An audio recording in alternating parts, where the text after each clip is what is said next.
Welcome to Travel Pay Handling It Correctly in 2018. So first, let's review what we're going to talk about today.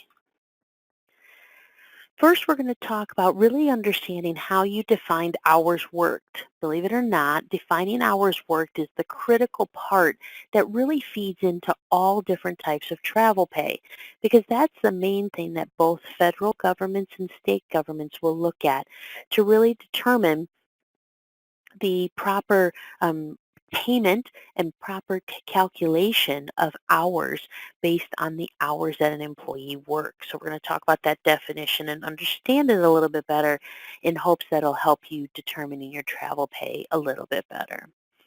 Then we're going to talk about some common things that are connected to travel pay, preliminary and post-preliminary activities. What happens if you require an employee or if an employee decides to come into the office and do something before their shift starts? Do you have to pay them for that time?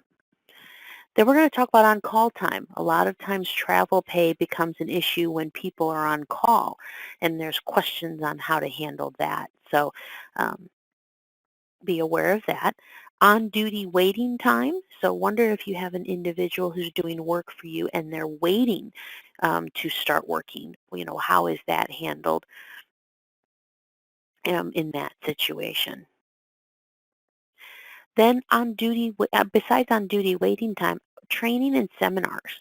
So believe it or not, a lot of times questions come up with travel pay is, hey, do I need to pay this employee when they're going from their home to a training, or do I have to pay them when they go from um, for a seminar? So we're going to talk about that.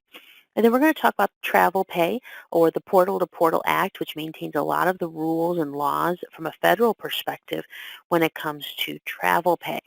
Now, in this webinar, I will only briefly overview reminders for you when it comes to state. Obviously, for the efforts of time, we could not possibly cover all 50 states' travel pay requirements, but there's some areas to where you do need to watch out for travel pay in particular states, and I'll mention those as we go through the webinar today.